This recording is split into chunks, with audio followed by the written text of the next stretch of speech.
immigration agents last week. We'll discuss this and more of today's top headlines. I'm Ernie Manouse. And I'm Deborah Hope, guest hosting. What exactly is Democratic Socialism? And as candidates associated with the movement win high-profile races around the country? Plus, what does it mean when one of the nation's highest culinary honors goes to a Houston chef whose journey began with uncertainty about his future in America? Adrian Torres shares a story behind his James Beard Award and the path that led him to Maximo. And as always, we want to hear from you. Give us a call or text us at 713-440-8870. Hello, Houston is made possible in part by founding sponsors John Bradshaw and Kathy Sanders, by Metro, and by gifts from listeners like you. Live from NPR News, I'm Lakshmi Singh. President Trump is expected to address the nation tonight about what, that is still not certain, but he suggested that elections and voting would be in the primetime speech, something that's historically been reserved for significant moments for the country. Asked about the possibility Trump will use the primetime address to once again assert the 2020 election he lost to President Joe Biden was rigged, Republican Senate Majority Leader John Thune of South Dakota says he's not looking back. That election was a closed issue back in 2020. The election in 2026 gives us an opportunity to take a run at and to win one of those seats in Georgia. And we're going to do everything we can to do that. And so, as I said before, I'm focused on 2026. Georgia was a pivotal state in Trump's loss in 2020 and remained a point of contention for the Republican leader after he was voted back into office. The ACLU has released a new study that documents widespread use of force among federal immigration officers. NPR's Meg Anderson reports recent fatal shootings in Texas and Maine have brought renewed scrutiny. The ACLU analyzed 1,200 incidents involving ICE officers or law enforcement working with ICE across 8 states in 2025. Nearly a third of the immigration enforcement operations they studied involved the use of force, including hundreds in which officers used rubber bullets, tasers, and chemical irritants. Noreen Shaw is one of the authors of the ACLU report. I think with use of force, you're seeing the threat of using force and actually using it become the default tool for immigration enforcement agents. In a statement, ICE told NPR it will not discuss law enforcement tactics, but that the agency is always evaluating its procedures to keep its officers safe.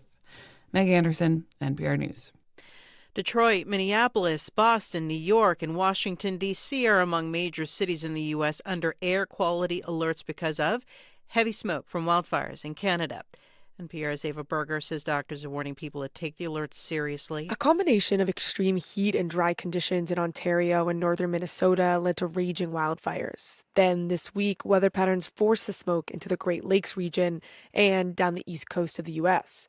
Health experts warn wildfire smoke is dangerous. It's made up of tiny particles that can be inhaled deep into a person's lungs and even enter the bloodstream. Here's how Dr. David Eisenman, a professor of medicine at UCLA, puts it. There are studies that show effects on the heart with increased heart attacks and heart failure. There's strokes associated with it, respiratory illnesses. Eisenman says, depending on air quality reports, reduce outdoor activity, use air filters, and wear an N95 mask. Ava Berger, NPR News. This is NPR. Live from News 88.7 in Houston, I'm Shelby Rose. We're keeping a close eye on the Texas Hill Country this morning as catastrophic flooding is tearing through the region as we speak. The Guadalupe River has risen 32 feet overnight, sending a massive wave downriver. Former Fredericksburg Mayor Tim Krenwelge says he believes it's worse than what he saw during last year's deadly 4th of July floods. The water came up, but not at this height. It's just unbelievable. But if everybody heeded to the warning signs and got out, I don't think we'll see the deaths. But destruction, it could be there again. And Krenwelge says that he got multiple warnings on his phone overnight. We'll continue to update you more as the information comes in. Meanwhile, Governor Greg Abbott is confirming the Texas Department of Public Safety will be investigating last week's ICE-involved shooting death of Lorenzo Salgado Araujo in Houston. Abbott says DPS will be working alongside federal and local law enforcement, but the agency will also be conducting its own investigation. Listen, anytime the Texas Rangers are are involved, they work independently. They're well known, not just in the state of Texas, but elsewhere, for their independence in conducting investigations. On top of that, Mayor John Whitmire now says the Houston Police Department is also investigating the shooting. News 88.7 Dominic Anthony Walsh reports the statement marks a shift in Whitmire's stance. Whitmire and HPD Chief Noe Diaz insisted last week that the matter was outside the jurisdiction of the police department.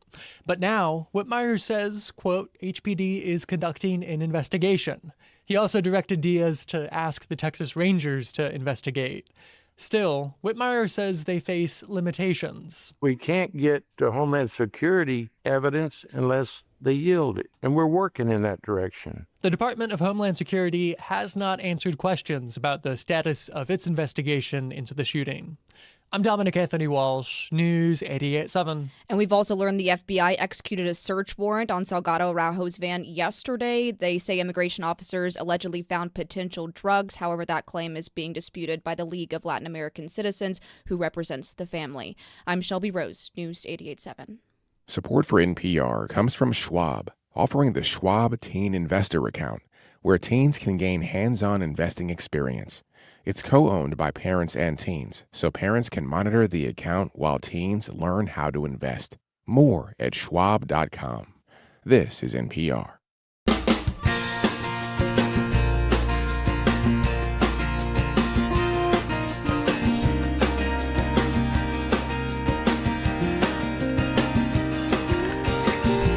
Live from Houston Public Media and News 88.7, it's Hello Houston, an open forum on today's biggest stories affecting Houston and beyond. Call now, 713-440-8870, or let us know your thoughts on today's topics by emailing us at talk@hellohouston.org. And now, Hello Houston. Hello there, Ernie Manouse with you on this Thursday. Remember, Thursday, current obsessions. We'll be getting to those a little bit later, and we promise you today we'll get to them. Last couple of weeks, we haven't gotten to them. But one of my current obsessions is sitting right here with me in the guest host chair. It is actress, performer, teacher even. She's taught me a lot. Deborah Hope is here today. Hello, hello, hello. Such a joy to have you do this. Oh, I'm so happy to be here. Thank you for asking me. People all over the city know you from the stage, know you from film and television. I think one of the funniest things you ever told me is you did an episode of Walker, Texas Ranger, and you still get residuals for it. I got a check yesterday. No. I got a check yesterday for that movie I did with Steve Martin. Leap of Faith. Leap of Faith. So, like, how much are these? $7.62. Look at you, raking in the dough. I save them up until I get at least $50, and then I deposit it. So every couple of years you go. Every couple of years. But what I was going to say to you is, so you're comfortable in front of an audience, obviously. Doing something like this today, you nervous at all? Yes, yeah. This is a little weird. In fact, this is my nightmare that I'm going to have the papers out of order, or you're going to say something. It's like, you're on, but what do I say? I don't know what my lines are. Yeah. So this is a different medium. Which is funny, having known you for 1,000 years. Having something to say has never been a problem for Never you. been a problem. You've always got something to share with us. I got something. Well, I'm happy you decided to sit in here and do this with me today. Thank you so much. And before the show's over, I want to find out the truth to the fact. Were you actually in My American Cousin the night Lincoln was shot? People have often said. I look good for my age. You do. It was a shocking night. Yeah. That's funny because I just saw Oh Mary in New York. So yes. Yeah. You were just in New York. I just got back Monday. What did you see? Yeah. I saw Oh Mary. I saw Schmigadoon. I saw Titanic with our own Ty Blue. And something very memorable. And they were all good. Cats, Jellicle Ball. Ball. You saw Jellicle Ball before it closed. Yes, I'm so lucky. I can't even believe that it's closing because that place was packed. We'll talk all about that a little later in the show, but I bring that up. Coming back, you had some trouble in the air. Oh my gosh, yes. We had wind shear trying to land in Houston. And my sister had said to me, oh, that's why I take drugs before I go on the plane because I get so nervous. I said, I took a sleeping pill, but I woke up. No, well, I woke up as we were landing. So everything was fine until the landing. And then the wind shear came in and the plane dropped and shook and everybody screamed. And then we went back up and 3 times they tried. And then finally the pilot was like, no, we're going to Austin. So yeah, it was very scary. Well, I bring that up because the weather in this area can always be unpredictable. You never know. We know a year ago of the tragedy that came from flooding, and right now they're experiencing really bad weather in that area. Dominic Anthony Walsh is here with us right now, and you've been looking back in this amazing podcast you've been doing about the flood that happened last year, and it's called After the Flood. You'll be on tomorrow to talk about the next episode of that. But today they're experiencing some horrible weather in that exact same area. Yeah, and it's actually more widespread than it was last year. The National Weather Service office for Austin and San Antonio has been issuing flash flood emergency alerts over the past few hours for a really wide swath of the Texas Hill Country, including Kerr County, where 119 people died last year, but really for areas extending from Fredericksburg down to Uvalde, really a huge area covered by these emergency alerts. And the river has risen as much as 32 feet in some areas, which is on par with what happened last year. So, devastating flooding, almost equivalent, if not more severe than last year, and over a wider area. And I know this sounds like a very tabloidy question to ask, but do we know in the location where Camp Mystic is or was, how is the flooding there? If they had been in service right now, would there have been problems? So I don't know exactly what the situation is at Camp Mystic. I do know along the Guadalupe River, including in that area, the river rose substantially. And so we don't know about Camp Mystic specifically. They are not in session. They did declare bankruptcy and don't have campers on site right now. We haven't heard about any issues at other summer camps in the area. So I was going to bring that up. There are still other camps in operation. We also haven't heard about any deaths yet, but we're waiting for more details and reports from local officials. So far, most of them have been uneasy to get in touch with. Well, we do want to make sure that we take the opportunity to let people know if you can hear us in that area that you should be aware of the weather. They were talking about cell service can be so spotty in that whole area. And I saw this on national news this morning. They were trying to let people know. And I'm thinking, well, if you're watching cable news, you probably can get cell phone. But to let people know that this is something to be aware of. And that's also one of the reasons that the state legislature required Kerr County to install outdoor emergency sirens after the flooding last year. Some of those sirens have been installed. We're trying to get a clearer picture of whether or not they were activated. We've heard some anecdotal reports from people who say they heard something that sounded like a siren outdoors, but we haven't officially confirmed that just yet. But yes, to your point, one resident I spoke with said he got a flood of alerts this morning, both from county officials and from the National Weather Service. There's a private siren not connected to the county system next to his house that he said sounded. So definitely, more alerts that at least his neighborhood was receiving this year. And he says they're paying more attention this year than they were before. Yeah. Well, you'll be with us again tomorrow, where you'll talk about the next episode of After the Flood. For folks who want to catch up now and want to hear that episode before you come and join us on the show tomorrow, where can they find it? They can find it wherever they get their podcasts. And it's called? After the Flood. And it's produced by? The Texas Newsroom, which Houston Public Media is part of, along with other NPR stations across the state, and PBS's Frontline. And I bring that up because when you look for After the Flood, you may find other vehicles, other productions, but this is the one that comes from the us. Texas Newsroom and PBS Frontline. Dominic, thank you for joining us. We'll chat tomorrow. Thanks, Ernie. That's Dominic Anthony Walsh, reporter right here with us at Houston Public Media, as well as with the Texas Newsroom, and doing this amazing podcast. And we're thrilled to have him as part of our family and sharing information with you. We'll talk more tomorrow. Thank you, Dominic. Well, Deborah, it is a world that we live in where things keep changing. Oh, every day. And every day. takes us into the headlines of the day. What do you have for me in our first news story? Well, according to Mayor John Whitmire, the Houston Police Department is investigating the fatal shooting of Lorenzo Salgado Araujo by ICE agents last week. Quoting Whitmire, "We're doing everything possible at HPD to investigate this tragic death, and anyone that says different is just wrong." Whitmire's remarks on Wednesday came 1 week after he and Houston Police Chief Noe Diaz said the department lacked jurisdiction to investigate, a claim disputed by legal experts.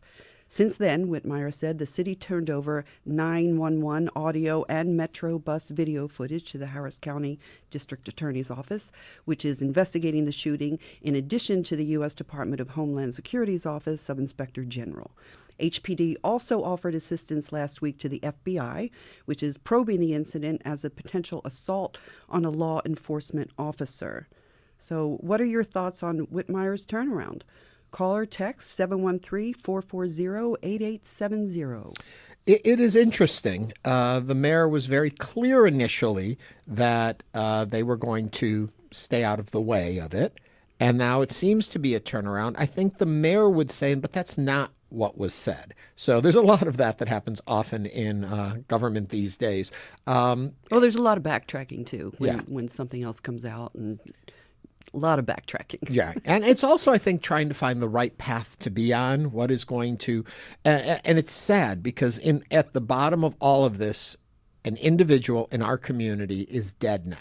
A wonderful person. And how we got there is what's being investigated, but there are multiple investigations going on. It'll be very interesting to see when all of these investigations start coming out with their results, which could be weeks, months, even years, according to the county DA.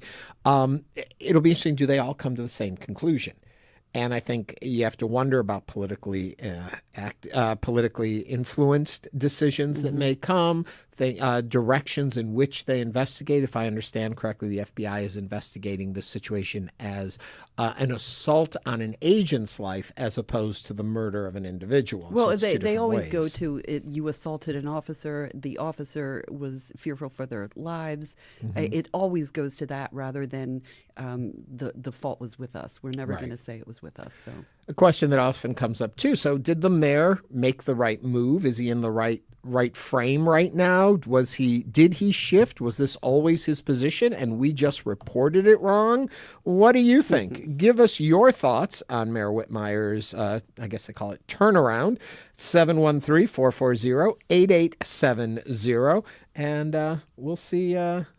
We'll see what you have to say. We'll have more on this story in the next hour or two because there's other developing issues when it comes to this shooting. We'll be sharing those with you in a little bit. But right now, we're curious about your thoughts on the mayor's handling of what happened in his very city. Another news story I have for you.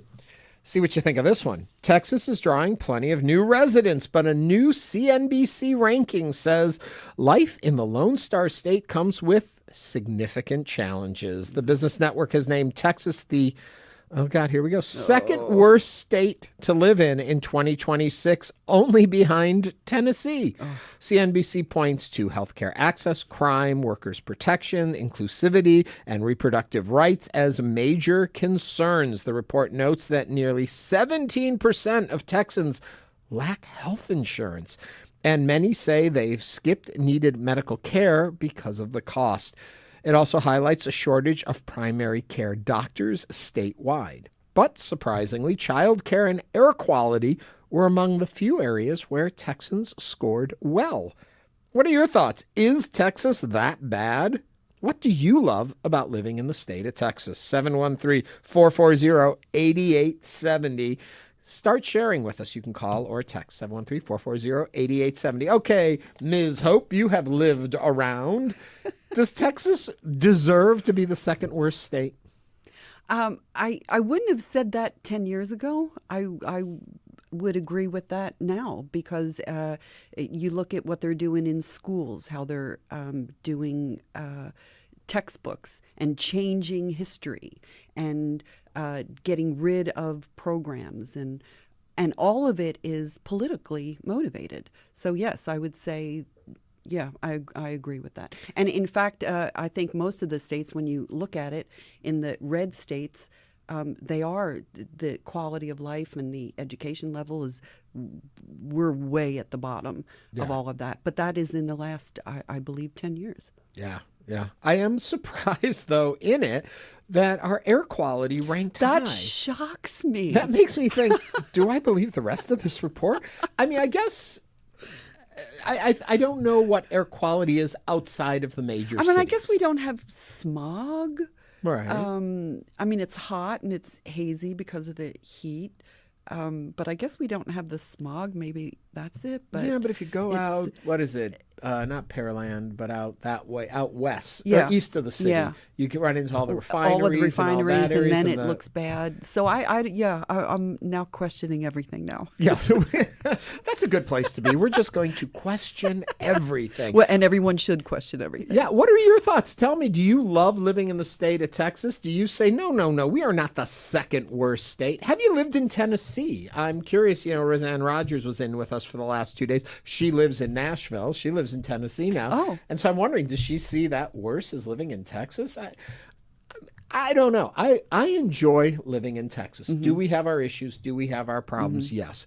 Are we at the bottom of the heap of all 50 states? I find that very hard to believe. I believe it as far as education goes because of the trend that is happening now. Right, but they're looking at they're looking at everything. Yeah. Right. It's surprising to me. It's sad and surprising. Yeah, it kind of fascinates me. But anyway, that's our thoughts on that one. What do you think? Do you live here? What do you think? 713-440-8870. Is Texas that bad? Should we be second? You know what, though? Pop on your headphones. We got a call coming in. 713-440-8870. Glenn from the Woodlands is with us. Glenn, what do you think of living in the great state of Texas? Yeah, so I just listened to the ranking. One, ridiculous. Texas has no state tax. The economy in the state is fantastic. Between Houston, Dallas, and Austin, we have fantastic employment and opportunities for people for jobs. We don't have major congestion between those cities. We have congestion within those cities, but it's not like this is a terrible place. And when you have a ton of people from California moving to this state, that's all you have to say.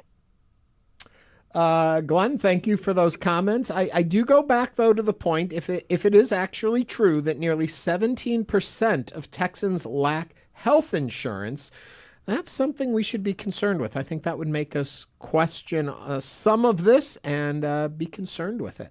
But thank you for calling and sharing your thoughts. We're interested in what everyone has to say. 713-440-8870. I think he makes a good point, though. We have some really strong economy here. We now have Y'all Street, our new Wall Street right here in Texas. So we're growing in that area. We lead in health. It's funny.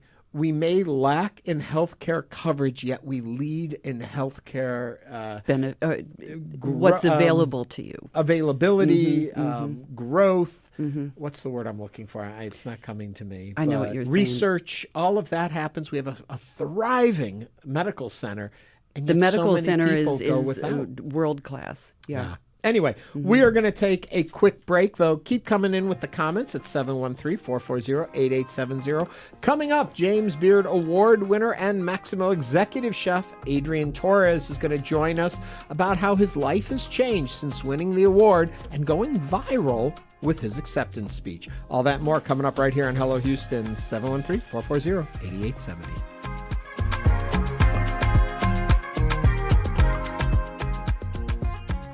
We are down to the final stretch, and you're... Meet Dio Choco. We just took his keys for the day and gave him a Ride Metro fare card. This is his story. Visit ridemetro.org/Choco to find out where is Choco. Trusted news, local voices, and public media here for you. Give now at HoustonPublicMedia.org/donate or call 888-909-0887. You got smaller regional grocery stores being bought up by giant brand names. Do you got cheaper groceries? My vat of iced coffee that I started buying like 4 years ago was $5 when I started buying it. And now at my Giant Eagle, it is $7. Yeah, okay, maybe not. I'm Kai Rizdal, Grocery Store Wars and the price of what's for dinner. Next time on Marketplace. Marketplace tonight at 6:30, right after All Things Considered on News 88.7. A year ago, one of the deadliest floods in U.S. history tore through the Texas Hill Country. Since then, we've been following up with survivors. Everything is gone. And people who lost loved ones. I find myself just shaking my head saying, I can't believe I find myself here. You can hear their stories on the podcast After the Flood, from the Texas Newsroom and PBS's Frontline, out now. Support for Houston Public Media comes from Rice University's Moody Center for the Arts, presenting Summer Jam, an afternoon of art activities featuring an indoor farmers market, live DJ, outdoor games, and more. That's Saturday, July 18th at 5 p.m. More at moody.rice.edu. Support also from Alley Theater, presenting The Girl on the Train, a psychological thriller about memory, perception, and the search for the truth. Opens July 24th. Tickets available at alleytheater.org. And now back to Hello Houston. To comment on today's topics, call or text 713-440-8870 or email us at talk@hellohouston.org. And now, Ernie Manouse and guest host Deborah Hope. Last month, Adrian Torres, executive chef of the Houston area restaurant Maximo, won the James Beard Award for Best Emerging Chef. Yay! Which recognizes a chef for making an early and exceptional impact on the culinary world. This award comes 2 years after the opening of Maximo in the West University area, where they built a very strong reputation after being awarded a Bib Gourmand in 2025. Adrian shared in his acceptance speech how proud he was of his identity as an immigrant and as a DACA recipient. My mom sat my sister and I and had a conversation with us that I will never forget. She said, never tell anyone about your legal status, never talk about our immigration journey. For a long time, fear was our story. Today, standing on this stage, I want to say something that I never thought my younger self would have the opportunity to say. I am proud to be the son of immigrants. I am proud to be an immigrant. I am proud to be a DACA recipient. He joins us now to tell us more about receiving this honor and the story of his culinary journey. Adrian Torres, welcome to Hello Houston. Hey, how you doing? I'm super happy to be here. Thank you. I've got to start with when you gave your acceptance speech. Did you expect the attention that would follow it? I know in those moments when you receive something like that, you're overwhelmed with emotion and you speak. But did you know this would happen? Not to the how big it was. You know, I did make it a point of going up there and speaking truths and something that could be impactful and meaningful to people and people who are like me and look like me and are coming up in any industry here in Texas and in the U.S. But definitely it's been very overwhelming, and it's been the reception has been amazing though. I've gotten so much love on social media and at the restaurant and family and friends. I've been very filled with joy. What we didn't play in there, because you can find the full speech out there, but what we didn't play was the fact that you talked about how you got to Chicago for the award. You didn't fly. Tell that part. Yeah, so whenever we were doing the planning to getting to Chicago, DACA permits have been taking a really long time for them to be renewed. You know, they tell you to apply maybe 6 months before your due date, and in some cases it's been taking 8-9 months. And at that point, we had to make a decision. You know, are we gonna miss out on going to the ceremony just because I can't fly, or are we just gonna, you know, say like we're gonna get it out there one way or another? And throughout the journey, I've had so many friends that have just me speaking to them about this situation. Hey man, don't worry about it. I'll drive you there. We'll get you there. And you know, the amount of gratitude that I have for friends and family that have stepped up and just been a part of my journey has been amazing. And I can't ever repay them, stuff like that. That's wonderful. You said in your speech your immigration journey. You made reference to that, and your mom said, "Don't ever tell anyone you're." Can you share with us what was your family's immigration journey? Yeah, so we immigrated from Mexico when I was around. I think I was around 5 years old. I remember my timeline based on what school year I was in, right? So Don't we all? So I remember we got here to the U.S. when I was and I went to first grade. I think 6 months after we arrived here.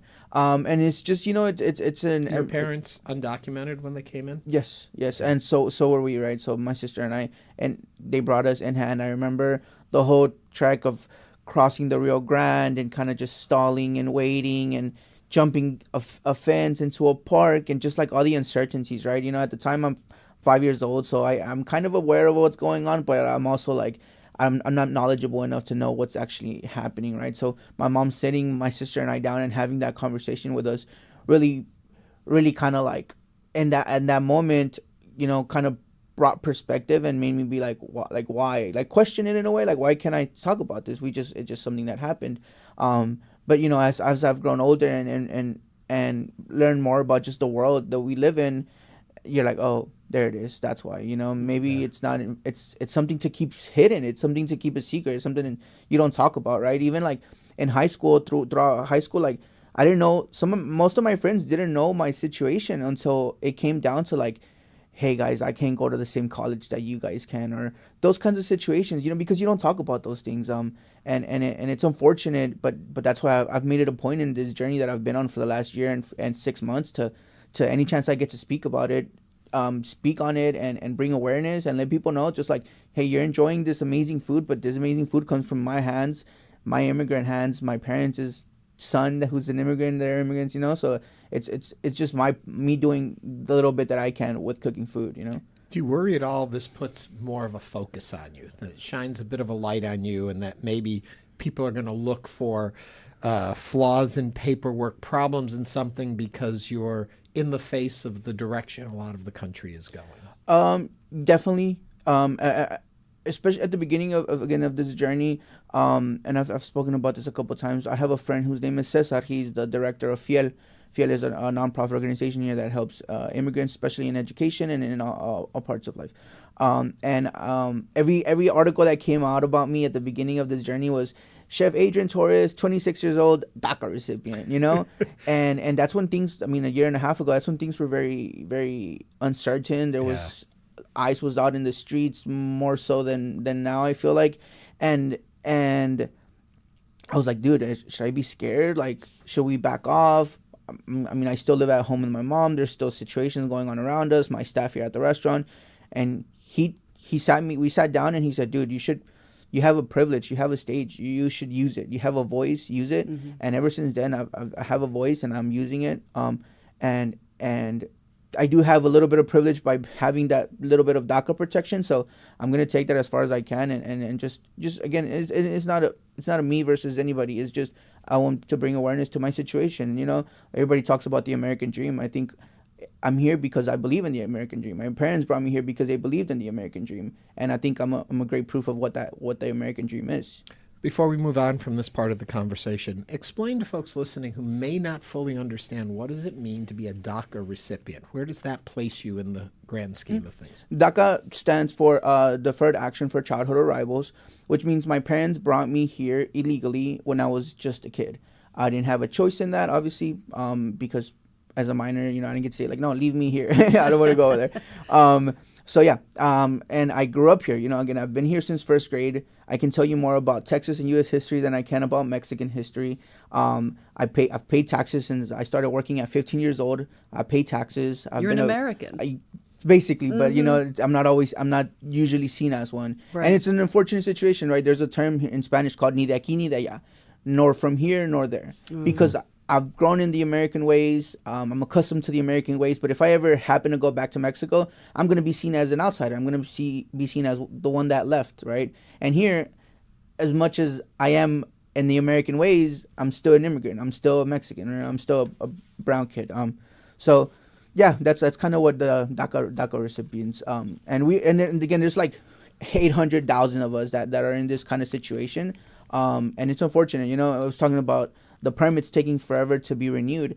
The way I've talked to friends, I'm just a chef. All I do is cook, right? There's people that are in this situation who are doctors, engineers, lawyers, like people who it's affecting not only them, but so many more people either under them or around them, and it's really unfortunate.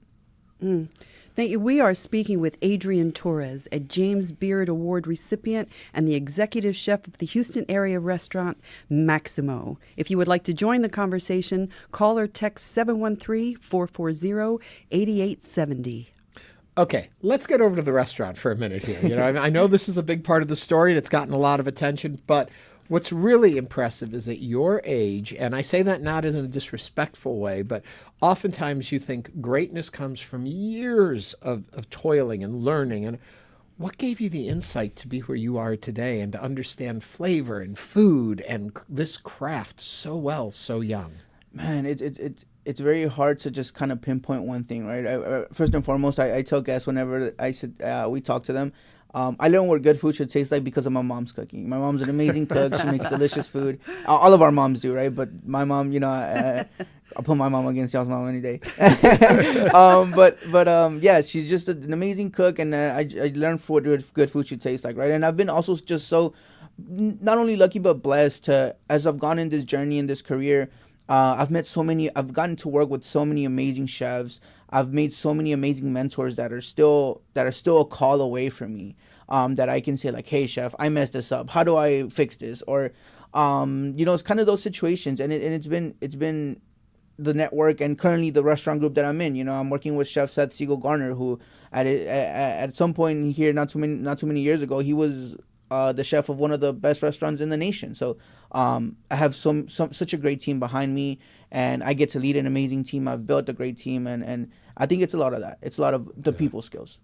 A lot of folks will look at the cuisine, the style of food that you cook, and feel like it's traditional, it's long-standing, we're familiar with. How do you bring freshness, twist? What makes it stand out in a landscape that is full of this kind of food? Mm-hmm. I think especially for Houston, the reason we've gotten such amazing reception is because I am cooking Houston Mexican, right? There's so many techniques that go into my food that it's not even something that, again, I can't go to Mexico. I haven't been to Mexico in 22 years. So wow. I can't tell you like, oh, I just ate in Mexico last week, so that's where I got all my inspiration from. Right. My inspiration is just from dining here in Houston, friends, family, fellow chefs. And for example, there's like, I didn't get into barbecuing until about 3 years ago. So now we have a smoker at the restaurant, and I smoke as many meats and proteins and vegetables as I can, and that gets incorporated into my menu. So there's a carnitas dish that is smoked. So Texans would come in and be like, oh, I love Mexican food, and I also love barbecue, and then I just kind of gave you like the best of both of those worlds. You do a fusion. You have the, yeah. I think most restaurants that I go to now have that are from different countries, Japanese or Chinese, they have all these fusion menus now. So are you doing more fusion? Yeah, I think the core of the food, it has to taste like home. It has to taste Mexican. Mm-hmm. The flavors have to be there. But how we get there is the exciting part, right? The techniques that we use and the influences that we use. That's the beautiful thing about Houston. It's such a melting pot that you can, like you said, you can step in a Chinese restaurant and they'll have like a al pastor fried rice, right? Or you can go to a like June. June's a great example, right? My fellow James Beard Award winners for the best Chef Texas. They get to use so many techniques from Chef Evelyn being Salvadorian, Mexican, Chef Henry being Chinese. You know, it's just a fusion, and it's like a melting pot of food, and it's beautiful. Who's your biggest influence? Do you have somebody who you look up to and go, oh, that's the standard? Oh, it's a tough one. You're going to be the standard. Just as an influence, it's my mom. You know, my parents.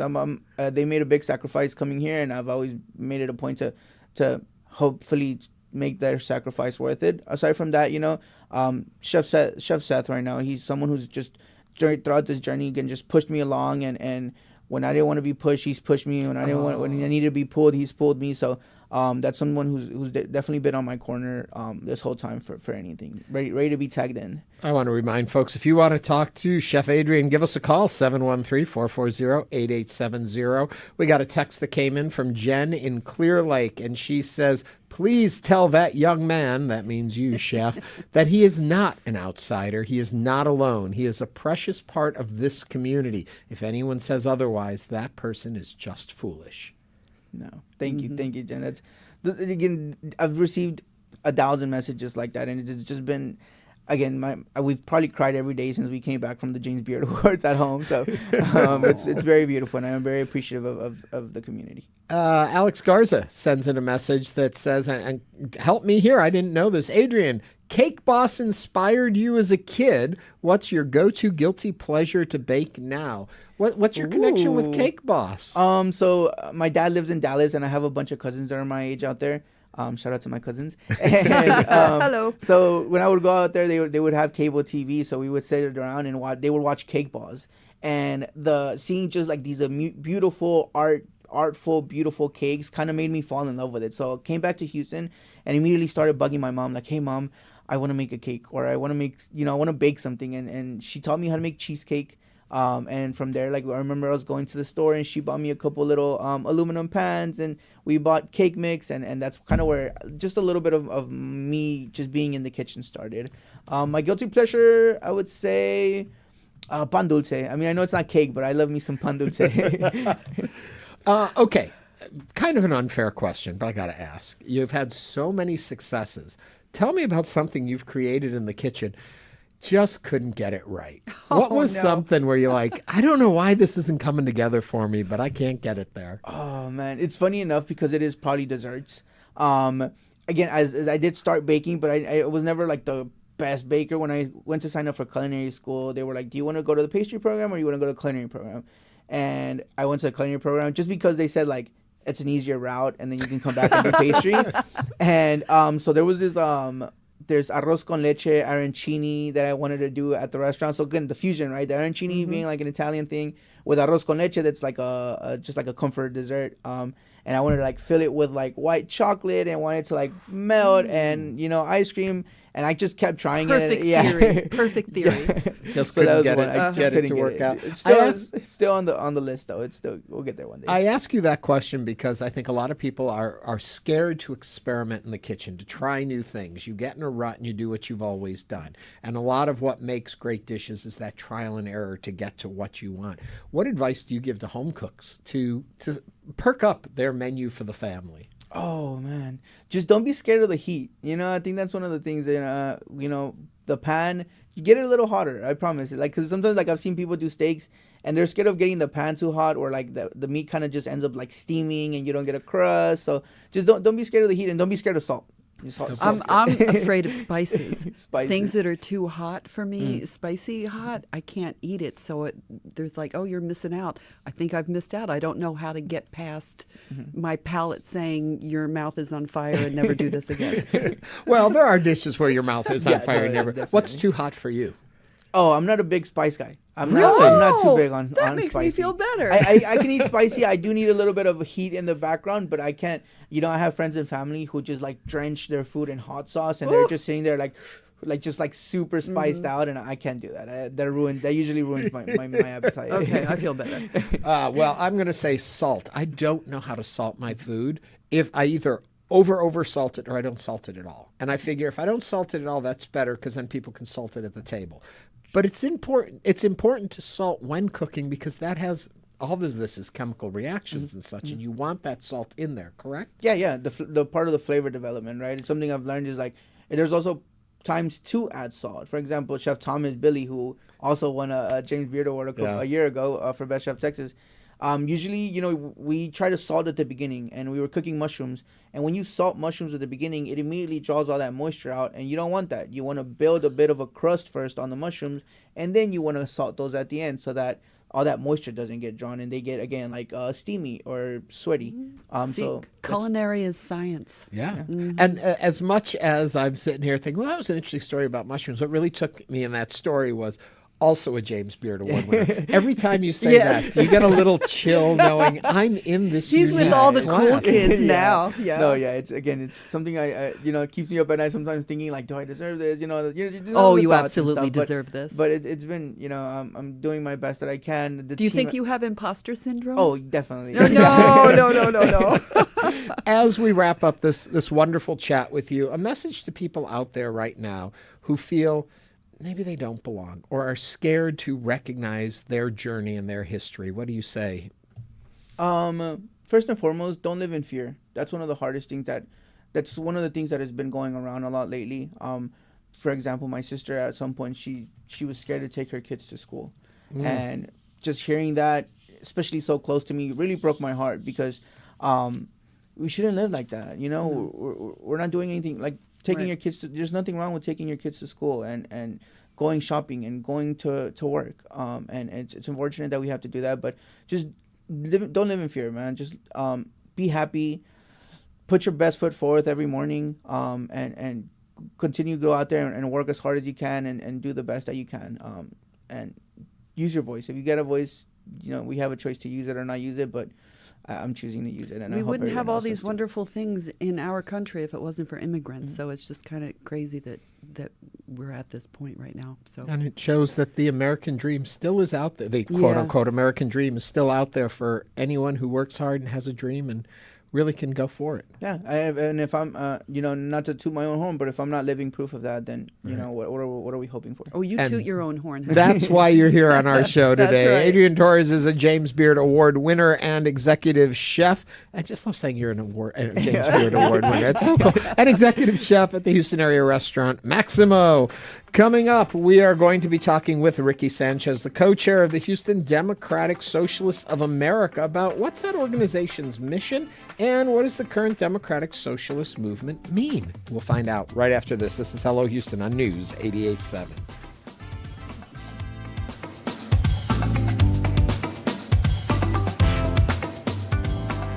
Meet Demola, songwriter, world-class violinist, and award-winning multi-genre artist. We just took his keys for the day and gave him a Ride Metro fare card.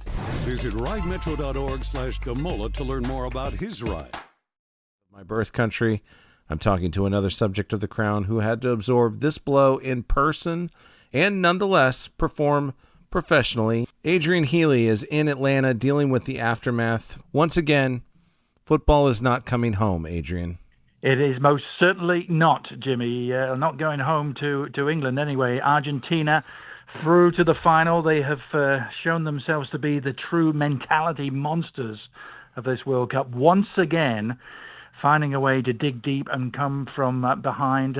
They hit the post twice. You felt the goal was coming, and then eventually it took until 5 minutes before the end of time for that equalizer to arrive, a scintillating shot from Enzo Fernandez. And then just a few minutes later, Lionel Messi at it again with an inch-perfect cross for Lautaro Martinez to power the header home. And they had done it once again. Argentina so close to going out at the hands of Egypt, at Switzerland, Cape Verde, and now they found a way through to just a simply delicious-looking final against Spain on Sunday.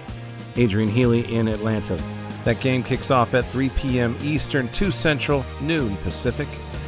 And since it's not coming home, the third place game, England and France, is Saturday afternoon in Miami. I'm Jimmy Moss.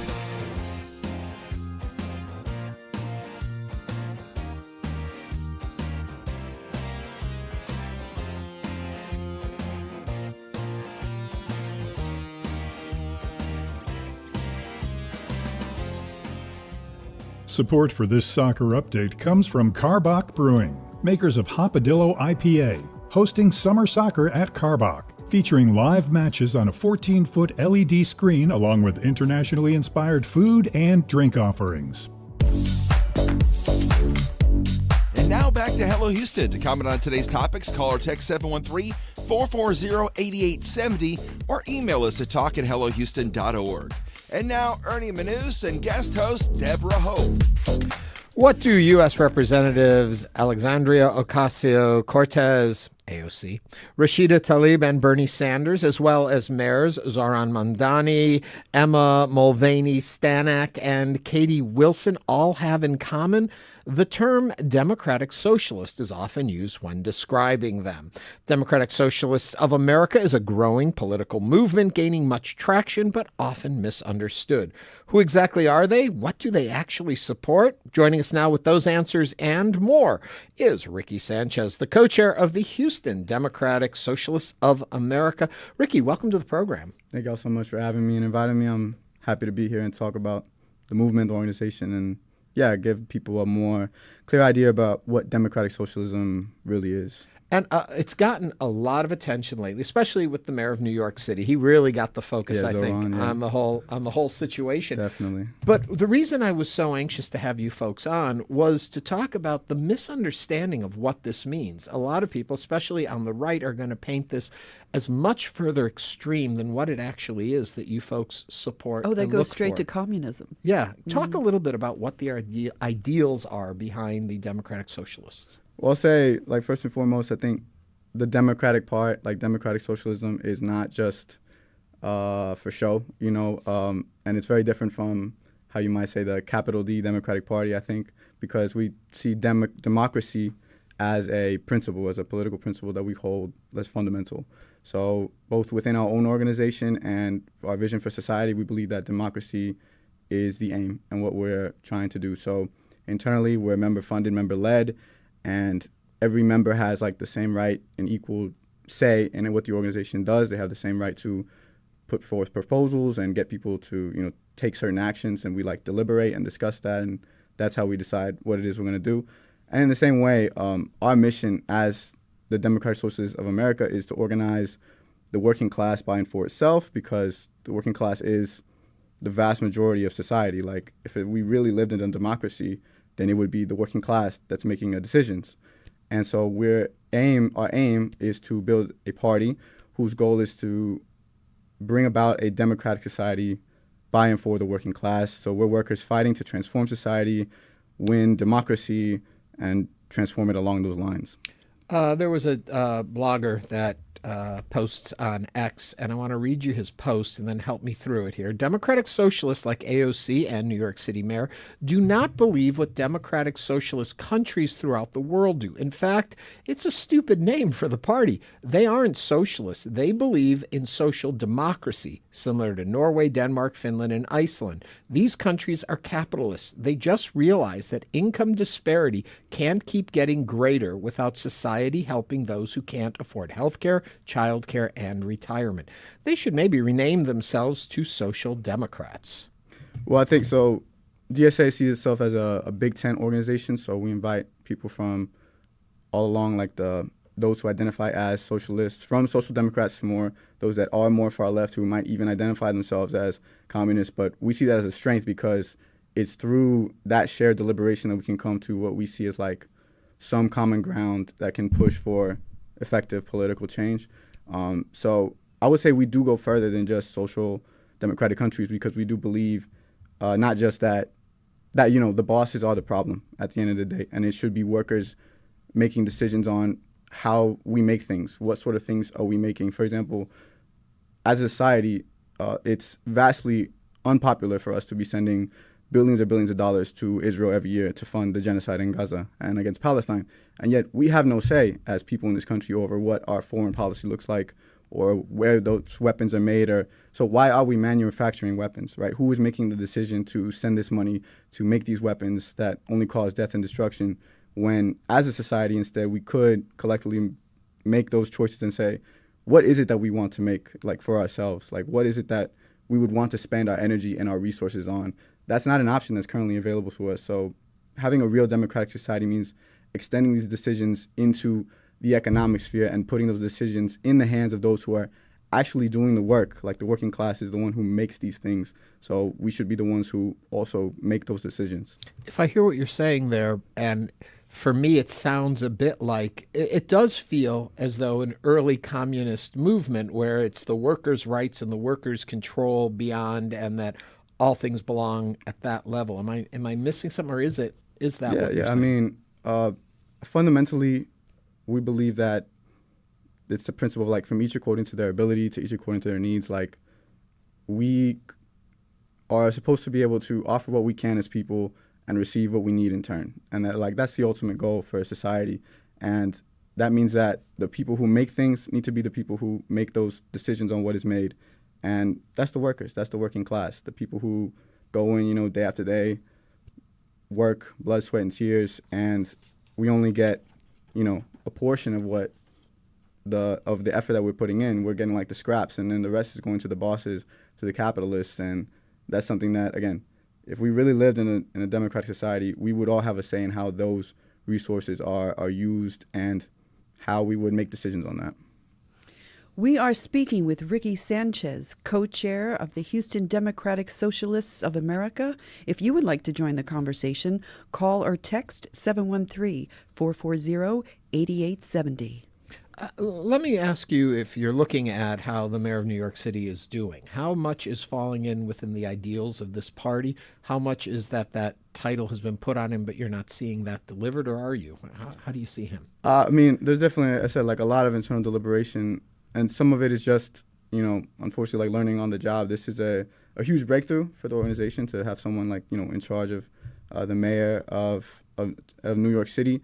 But that's going to come with its challenges, all right? Being in government and trying to navigate those contradictions. And I think, to Zoran doing the best that he can, I think the biggest thing is that he is not unafraid to say, like, I am part of DSA, I'm a Democratic Socialist, these are the things I want to do, fighting for affordability, fighting to make people's lives better, and really giving people the idea that there is an alternative, that there is something other than just austerity, that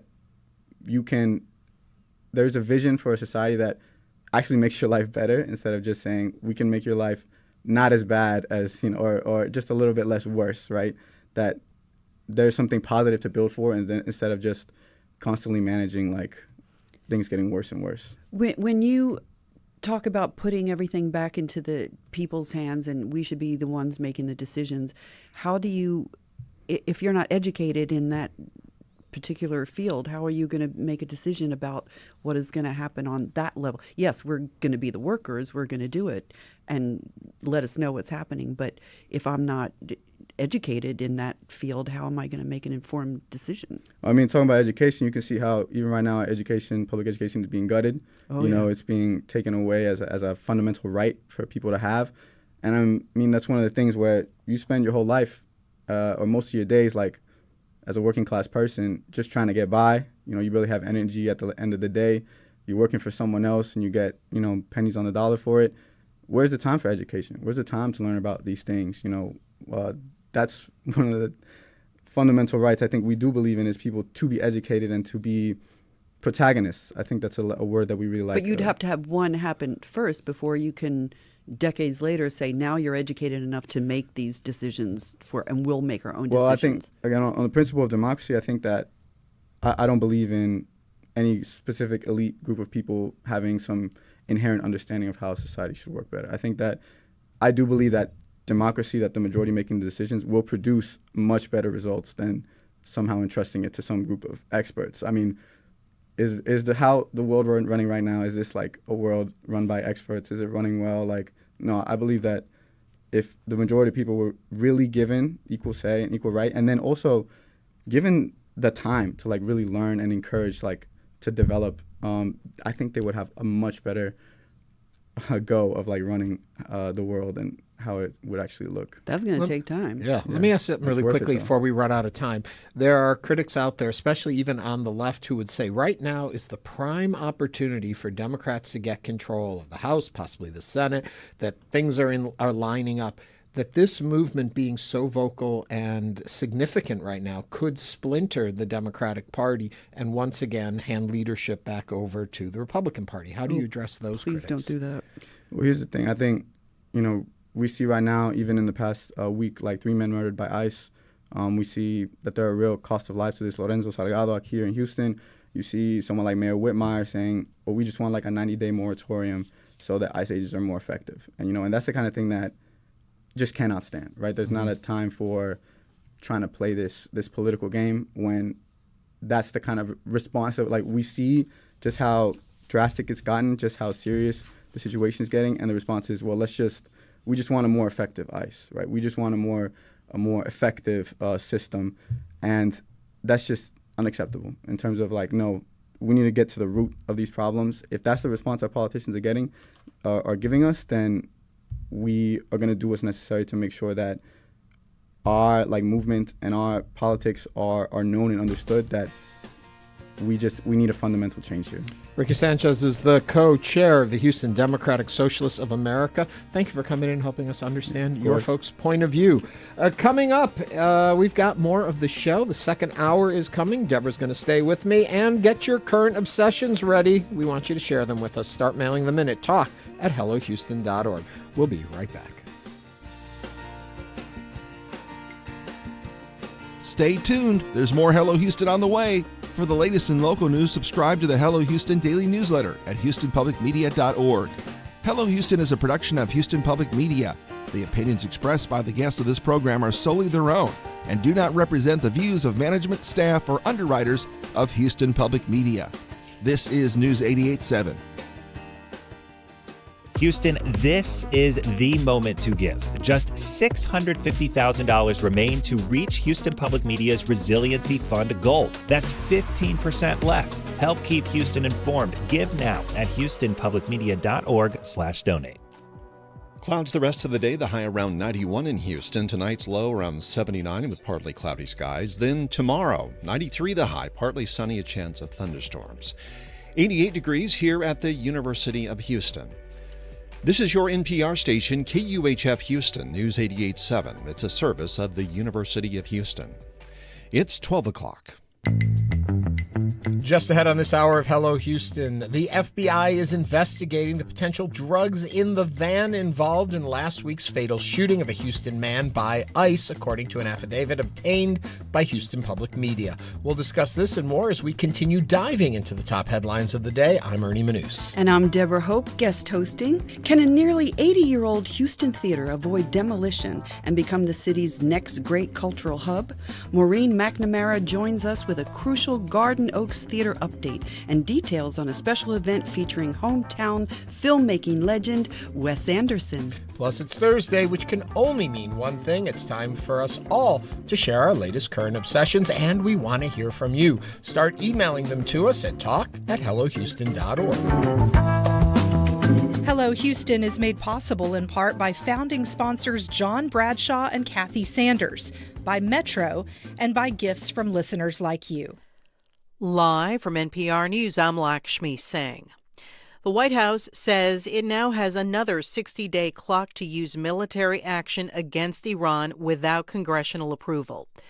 But NPR's Franco Ordonez explains the greater concern for the president and his inner circle may not be approval from Congress, but from voters as the midterm elections approach. Foreign policy rarely dominates midterm elections. This year may be the exception. John McHenry, a Republican pollster with North Star Opinion Research, says exit polls, for example, are less likely to cite the war in Iran as a reason for people's vote, and more likely to cite energy prices and the economy, which are driven by the war. Because gas prices have a ripple effect on everything. Prices, at every retail shop and at the grocery store will go up because, a gallon of milk doesn't walk to the grocery store. It gets driven there by a truck. That could change if the war expands and, for example, President Trump commits troops to the conflict, which he's been reluctant to do. Franco Ordonez, NPR News. President Trump has suggested he may address election security in a speech to the nation tonight at 9 Eastern. The Republican leader continues to assert claims of voter fraud in his 2020 election loss, despite findings to the contrary from the courts and state elections officials.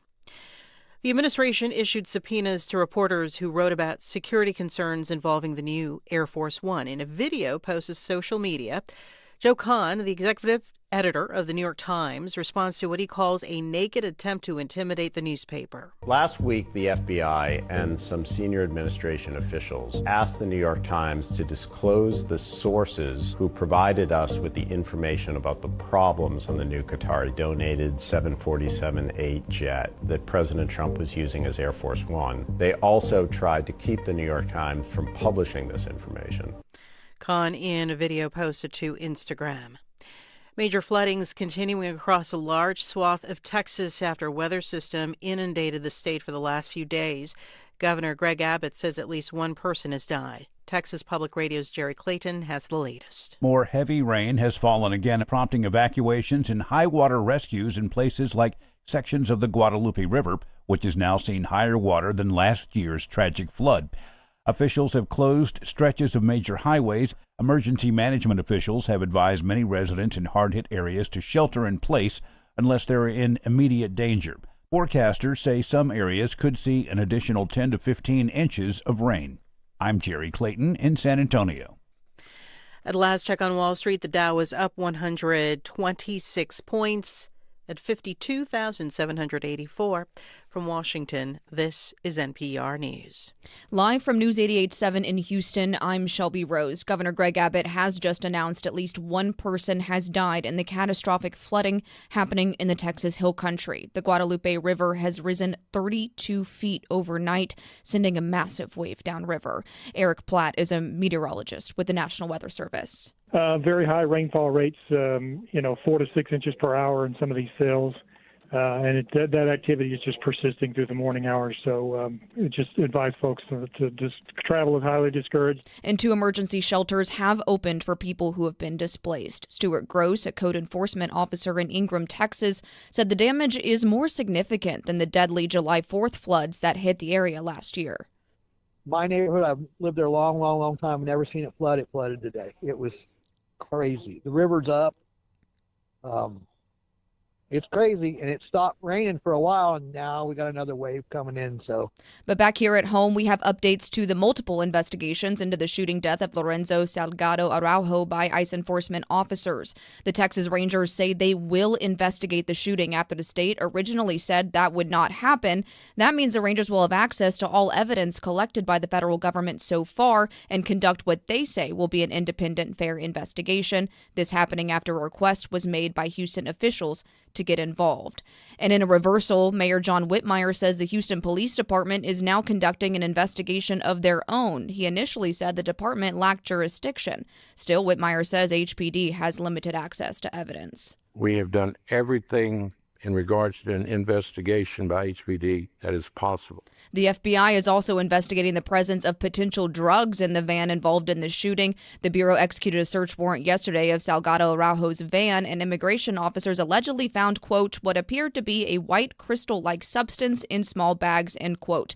That claim is being disputed by the League of Latin American Citizens, an advocacy group representing the family. And we will continue to follow this story for you on News 88.7 and bring you the latest.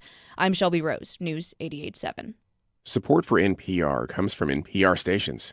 Other contributors include Fisher Investments. Fisher's dedicated team of specialists provide resources on investing, retirement income, estate planning, and more. Learn more at FisherInvestments.com. Investing in securities involves the risk of loss.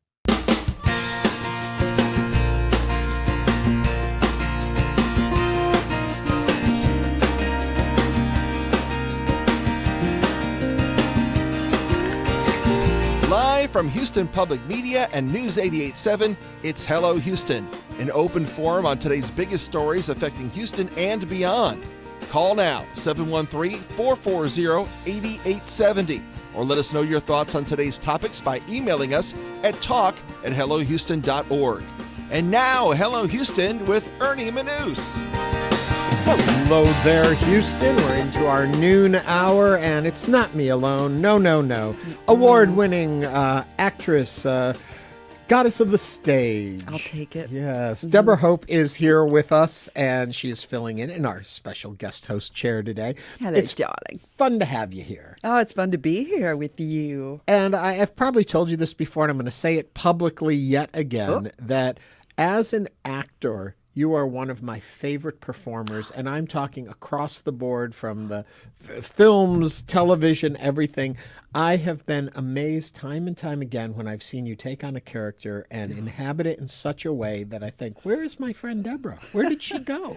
I did the Last Yiddish Speaker, which I spent 4 months learning Yiddish, worked with a Yiddish person. I was 1,000 years old.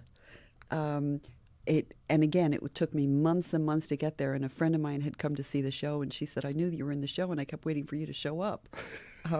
And I was there the whole time. And she said, "I didn't realize it was you until halfway through." So that was a big compliment. You've done so much great work on the stage here, but we always think, if you've done a movie, then you matter, kind of thing. Some of the films you've been in. We're going back. We were joking about this the other day. yeah. You're saying, I hope you print out my IMDb. Yeah, because I won't I don't remember any remember of these what things. it was. Leap of Faith. Space Cowboys. Space Cowboys. We saw that together. We went and saw it. Oh, yeah, and we waited for my credit to come up. Yes. Right? Yeah, we all had to remember that. applaud. And I remember went that. out to the theater poster and I wrote your name on and slid it in so your name was on the marquee of names on the poster. I did one called Face of the Serpent. I did TV. You can look on the IMDb. I don't remember all of it. It's been a while. You worked around. I've worked around. But yeah. you are I've always been a joy around, to baby. see. I've been around. Talking about things that we learn from and that we are impressed with, our Adrian Torres, who was on earlier, the chef from Maximo. What a wonderful story and a great guy. If you missed it, go back. It'll be here on our YouTube channel. Definitely watch that. He has won a James Beard Award, and if I'm doing the math right, he's 27. He's only 27 years old. It's amazing. Go to his restaurant, too, Maximo. Yeah. Check him out. We also learned a little about Democratic Socialists, and we had some comments that came in there. One text that came said, our guest was preaching a system that has never worked. Those who achieve power abuse the power, and the people suffer. See Cuba and Russia. Oh, read Animal Farm. Yeah. Another caller called in and said the workers are the producers. They aren't the main consumer to sustain capitalism. Another comment that came in for us. So we continue to gather up your thoughts, your reactions to the guests we've had on the show and the topics we've discussed. And coming up, I bring up all of this to say, as we continue to gather things, we're gathering your current obsessions. What's a current obsession? Those are the things that keep you reading late into the night. You won't turn off the TV because you got to binge the next episode. It's that maybe audiobook you're listening to and you have to drive around another mile because you don't want to stop. What are you obsessed with right now? Maybe it's a hobby. Maybe it's something you just want us to be aware of that other people are obsessed with. Give us a call. Text us 713-440-8870 or email them to us at talk@hellohouston.org. And toward the end of the show, we're going to share ours and all of yours. We also love it when you call in and talk with us about your obsessions. Those are always fun. So you got your obsession? Yes, I do. Don't tell me what it is yet. I have a couple of them, and I have to remember what the title of the other one was. Because there was like 36 episodes that I watched. I binged while I was dog sitting for my son. Quick question for you. When you watch television, when you see a movie, are you just enjoying what you're seeing, or are you always looking at the performances? That's funny because my stepmother was the harpist for the Denver Symphony for 40 years. And she said she could never enjoy just listening to music because she would pick out the harp. Yeah. It depends on the show, but mostly I'm story driven. And I think about the performances after. So if I don't see you acting, because there's some actors that on screen that's like, well, she knows where the camera is. Yeah. As I was just addressing my camera yes. to tell you the last bit of information. Yes. So that's after, but it's story driven first. Yeah. Yeah. Mm-hmm. Yeah. So I can absolutely enjoy. I go to movies and theater all the time. So we haven't even mentioned this. So you go to theater all the time, and you have a YouTube channel. With Joel Sandell. What is it you do there? What do you call it? A YouTube series? No, it's called Car Takes with Deborah and Joel. It's on YouTube, so it's a YouTube channel, and we have many subscribers. Well, where you celebrate the performing arts. Yeah, we celebrate it. Yes, they call us critics. They say you're coming, but it's we want to boost theater in Houston, so it's all positive.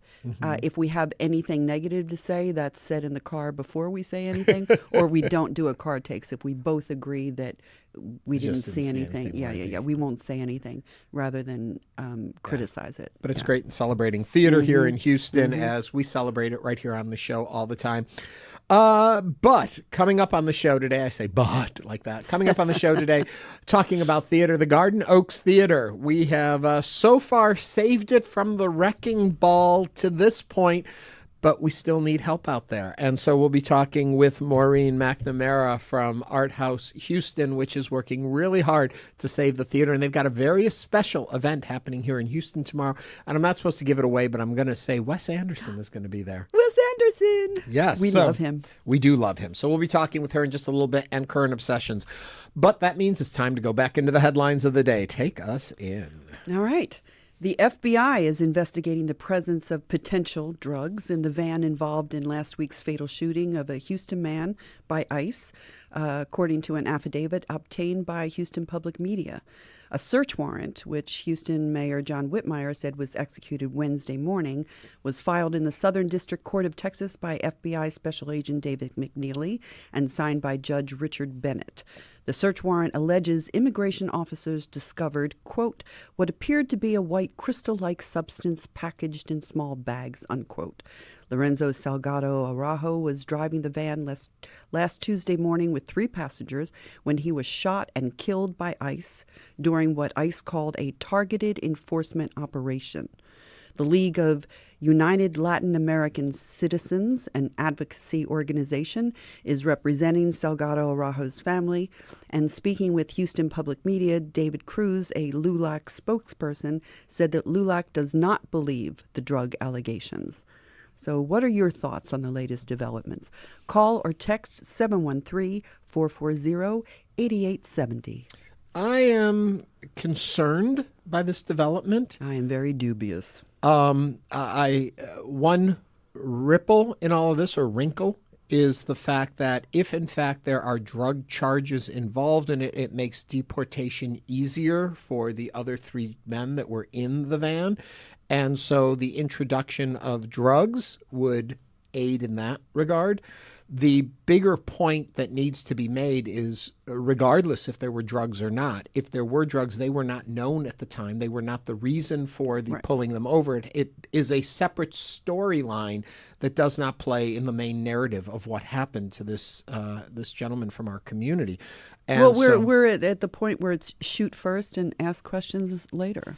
It definitely appears that way. You know, we are still waiting to find out. There was the claim of weaponization of the van, and which is why the police feared for their life and had to do the actions that they did. Still, what we're seeing doesn't seem to support that yet.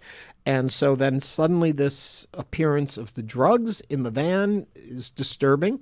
We are trying to reach out to individuals that are closer involved with the story to share more information with us about that. But we're curious, what are your thoughts? Where do you fall into this, these latest developments? Give us a call or text 713-440-8870. My British computer guy, I think he reflects what a lot of people are thinking initially. Drugs were probably planted. Hopefully they drug test them. Good point. I hope that when they were arrested that there had been tests taken to see if they had anything. Now they could be saying, you know, they were in the van, they hadn't taken them yet. You made an interesting point about the evidence photos we have already seen that have come out. After 4 days, and here are those little packets right there, very conveniently on top of other things, very visible. It just smacks of cover-up.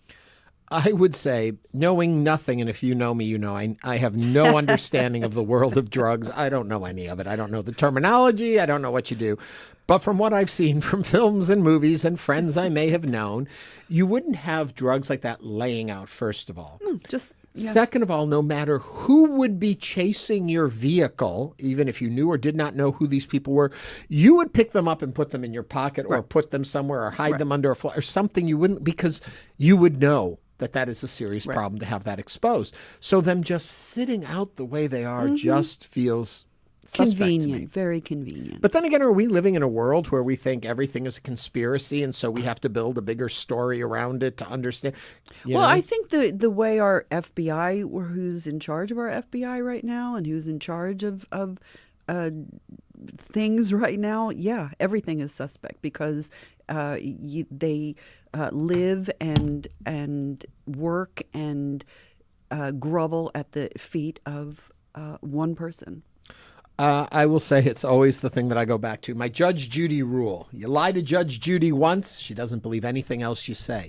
When organizations that we're supposed to depend on, when institutions that we're supposed to believe in lie to us and those lies are proven, it's much harder to believe the next story they tell. That's why it's important to have elected officials you can trust. That's why it's important that when public and official word is put out and statements are made, they should be factual.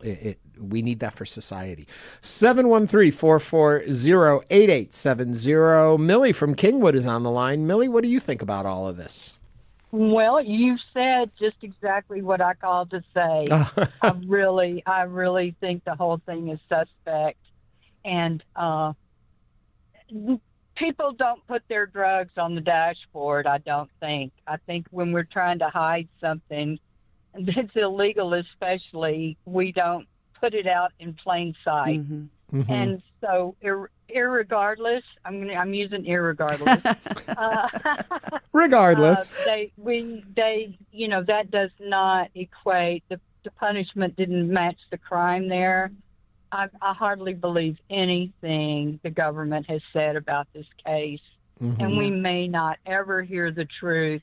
We're living in an administration that is not being truthful to us, so we kind of have to look at the other side of the coin with them. And I'm if you can hear my voice right now, I'm asking you, please stop the killing. Just stop it. Whatever else, this gotten to the ridiculous level, and I can't wait for 2029. I can't wait. I'm waiting. But it's very challenging. Millie, thank you for calling in. I think the entire community is feeling the same pain that you are and concern about what we have witnessed in our own community. Thank you for calling. 713-440-8870. I will say before I grab the next call, what is also troubling to me in all of this, which is obvious, I don't even know that it needs to be said, but I will say it anyway, is the fact that, well, if in fact they planted that, if it wasn't in the van, what are we talking about? What kind of conspiracy is happening at what levels that they would think, the framing of that just is so disturbing if you really follow through what would have had to happen for that to be planted and then the concern you have after that. So it's really bothersome. Well, they've given ICE the license to kill, and there's no accountability afterwards, and they're actually given bonuses for the people that they bring in, not for people that they kill. I'm not saying that, but they have bonuses for people that they quotas, stop. and those quotas have gone up. 713-440-8870. Dan from Bel Air is on the line. Dan? Yes, hi. Can you hear me? Yes, we can. What are you thinking? Yeah, there's no accountability in the entire executive branch. This is very clear from the very beginning. All the OIGs were fired. And this is exactly what, this is how fascism works. Yeah. And there's no accountability specifically to ICE. Accountability, credibility, they lie all the time. So it's a mess. Everybody has to vote in November. Yeah. Or this could be the last election for a while. Dan, thank you for calling and sharing with us. And that is my always fall to comment, is that we need to make sure we're all registered to vote and voting, regardless of where you fall on the political spectrum. That is our right, our duty to vote in elections and to make sure we bring in people that support our beliefs and have your voice heard by voting. It's the best way to do that. I do just want to come back and just mention, I'm not sure about bonuses for the number of people they bring in as much as, and we'll look into that more. Okay. But I do know that the quotas went up, and that's why we're seeing an increase again. Because there was 10,000 in one. Right, they had gone a little slow, and that there were certain numbers that they're trying to meet, and so we may see more activity because of that, and that's why it's getting back into the headlines. We had a text that came in that said they are literally insulting our intelligence. The people's intelligence basically is being insulted, our text that came in and said. Continue to share with us what you think about this story, 713-440-8870. And remember, investigations are ongoing. And as we mentioned earlier, a lot of them are going to be happening. And we do need to wait until we know the facts of the situation to know what actually unfolded there. the concern that we all should have is, can we trust the information that comes out? And if we lose trust, what do we have left with? And so hopefully in all of this, we will find investigations that we feel meet the test of, I was going to say cut mustard or whatever that expression is. But anyway, on to a note that some may find very uplifting. And so we're going to try this one. Nearly 9 months after Houston's rainbow crosswalks were removed following objections from Governor Greg Abbott, pride symbols could soon return to Montrose, this time overhead. Local leaders announced plans to hang intersex inclusive pride flag banners along Westheimer between Taft and Montrose. Organizers say the city has approved the idea, and the final step is getting clearance from CenterPoint Energy, whose utility poles they would support the banners on. The goal is to have them in place by Houston's rescheduled Pride Parade on August 15th, though officials say that timeline is not yet guaranteed. What are your thoughts about having the rainbow banners come back to the Montrose, especially in time for Pride? 713-440-8870. Deborah, what are you thinking? I'm very happy that that's happening. It's a compromise because they had the painted crosswalks in a predominantly gay area where crimes against gay people were committed, and then now we're celebrating Pride. So to celebrate, they put down that rainbow, and the mayor decides, or the governor decides that that's too political to honor this area was a ridiculous. It was embarrassing that they removed that. So the fact that, we're not getting the crosswalks back, which is just crazy to me, but thank you for doing something. Thank you for compromising, and now we'll have these banners that we'll be able to see that this is an area that we are celebrating. This is an area that is important, historically important. So yeah, I'm okay with that. On a very other note, I will say I love banners. I mean, this has nothing to do with the political part of it all. And when I lived in Chicago, they would sell the street banners every year. They would have a big auction. You could buy them. And I've got a couple from moments of the Chicago International Film Festival, things like that. They're really cool. So I love the idea we're going to have some banners and maybe somebody can buy them in an auction. There you go. That had nothing to do with the topic we were talking about. But it's something I really love. And I thought we need a little love in the world today. Okay, we we're need going a to take lot of love. A quick break. When we come back, somebody who's showing a lot of love for something we could possibly lose without that love. It's the Garden Oaks Theater. Art House Houston is in the house, and they're going to be telling us what we're doing to preserve that theater. 713-440-8870. Call and share with us.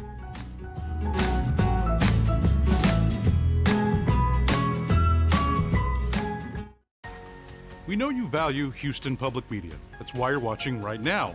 So take the next step and become a new member of the station you rely on. Every gift makes a difference. And what matters most right now is supporting the station that brings you the news and information you rely on. It only takes a minute to make a big difference. So join as a new member today at houstonpublicmedia.org/donate or call 800-364-8300. From the ocean floor to the edge of the universe, PBS Science and Nature documentaries are here. Stream anytime on HPM Plus. Search HPM Plus on your smart and connected TVs. Houston Matters wants to hear from you about story or guest ideas for future programs, or pet care or gardening questions you'd like us to tackle when those subjects come up each month on the show. Or maybe you have suggestions for how we can improve the program and provide a better public service. Reach out anytime at talk@houstonmatters.org. I'm Craig Cohen. Join us for the next Houston Matters, weekday mornings at 9 here on News 88.7. Trusted local resources don't happen by accident. It happens because listeners like you step up. Help Houston Public Media not only meet but exceed our Resiliency Fund goal. Give now at houstonpublicmedia.org/donate. Support for Houston Public Media comes from Chariot Energy, offering electricity plans backed by 100% renewable energy for Texas homes and businesses. Learn more about renewable energy options at chariotenergy.com. Support also comes from Museum of Fine Arts Houston. Geometric forms, mosaic-like landscapes, and poetic structures define Paul Klee's Blue Mountain. This and others in masterpieces from the museum. Burger, now on view. More at mfah.org.